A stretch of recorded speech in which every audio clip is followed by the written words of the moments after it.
This is Charter Local Edition. My name is Brad Pomerance in the Inland Empire. Today we are joined by Paul Davis. He is a member of the Riverside City Council. He recently announced that he will be a candidate for mayor of this fair city. The election will be held in June 2016.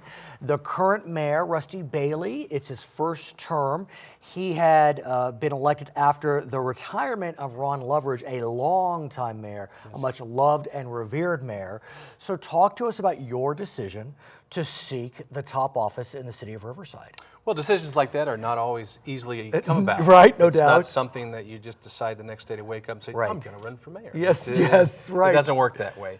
This is a long progression that began even after, not long after the mayor took over. And as everyone else, you want to give people opportunities, right, certainly to grow, to understand, and to get into a position. There is that learning curve. Right. However, the learning curve comes to a particular point and you can no longer progress. And that's like anything else you see in environments. But let me ask you about the most important voter out there in terms of your decision to run for mayor. Her name is May. Yes. She is your wife, and I know her well, and I have to think this is a family decision. Oh, it can't be other than. Right, and it you has have to be. You have two boys. One's in college. One's on his way to college. Yes. So, what did the most important one May say? And then the boys as well. I mean, they're young adults. Well, it was a very easy decision for her to make. Right. She is my partner in all this. In it's crime. not something.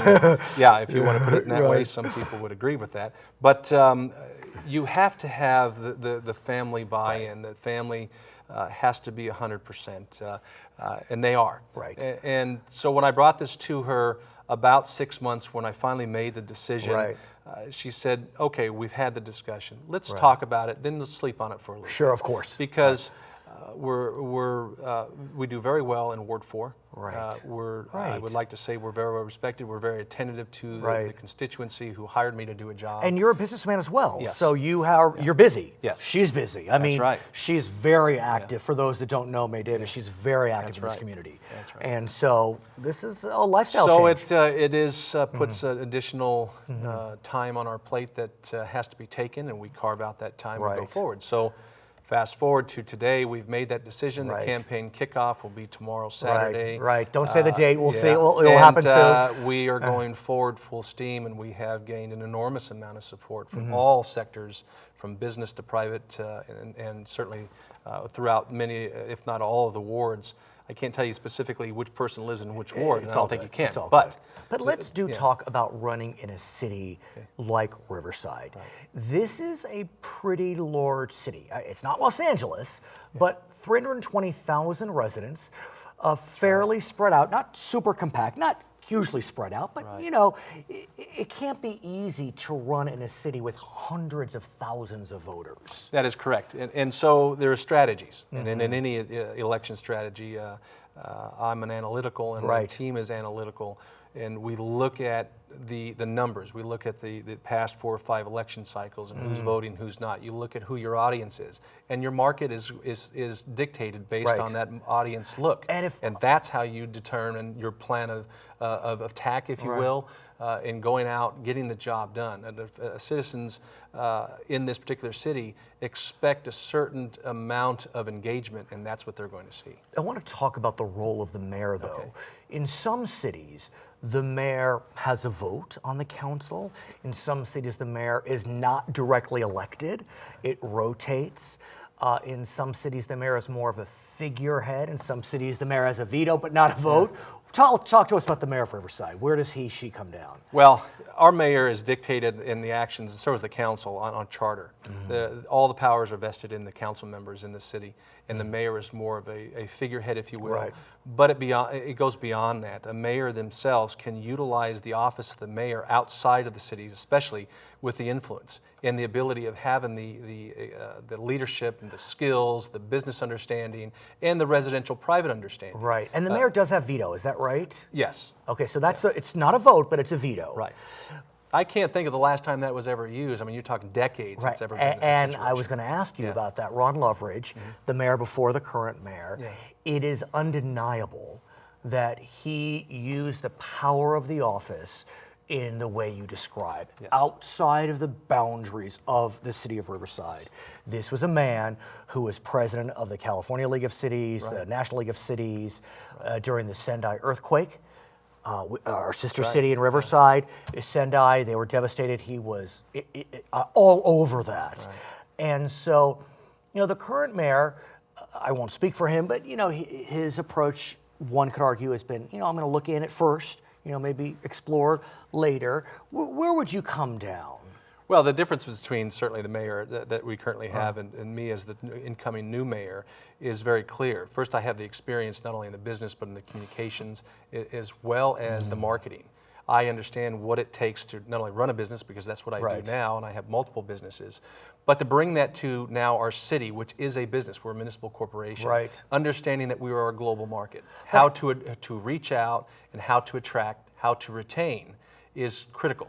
But how do you balance being a mayor that markets, that travels the world like Ron Loveridge did, and I cast no aspersions on Mr. Loveridge, versus a mayor that also pays attention to the potholes?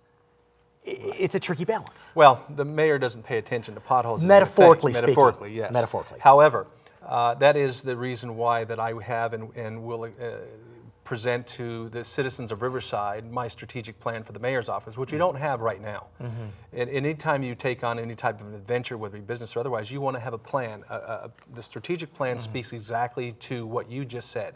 How are you going to balance? What are you going to do? How are you going to utilize administrative staff, and how are you going to look at the engagement throughout the city and outside of the borders of the city? For example, I do sit on the League of California Cities. I'm an executive board member, and here hopefully next week I'll be elected to second vice president. Good luck. So I have very fond respect for Ron Leveridge, and I understood the importance of our working outside of the city so that we can put eyes on our city in such a positive way that we would be choice one. So let's talk about working outside of the city, because Riverside is not built out. It's actually had a pretty good decade. When other cities in this region were falling apart during the recession, Riverside did not fall apart. No, we did not. And so I'm wondering, where does Riverside go from here? We know UCR Medical has landed and they're doing well. Your friends in Moreno Valley are looking at expanding distribution, to say the least. What's your vision of kind of the next for the city of Riverside? Well, Riverside is at that nexus. We're at that side of the hill. Are we going to continue up the hill, or are we going to go down the other side of the hill? We now have to create that synergy as to be as I mentioned before just now, that we're going to be choice one. I and my colleagues, we created the strategic plan for the city. We hired the city manager, who was a businessman, who also was an elected city attorney and city manager. We felt that we brought that synergy together to create that. Now, you ask, where does the mayor fall into that? The mayor is the mouthpiece. The mayor is the vision of Riverside. And so we go forward carrying not only the vision of Riverside that I may have as the mayor, but also the vision of the council, and understanding and respecting the institution of both. How does Riverside become choice one consistently, when in some ways it has been? I mean, if one was looking at the Inland Empire over the last 5 years, Riverside was probably your pick. San Bernardino was really suffering. They're on the way back, but that could be a challenge because they're cheaper, arguably, than Riverside. Can be. So how do you do that in 30 seconds or less? Well, it's all about relationships. Understand the relationships on the business, personal side, and be able to execute. You develop the plan, you execute the plan. And once you have completed all of those and brought it all together, it does come together, and it does allow Riverside to be choice one. His name is Paul Davis. He is a member of the Riverside City Council. He is running for mayor of the city of Riverside. That election will be held in June 2016. My name is Brad Pomerance, and you are watching Charter Local Edition.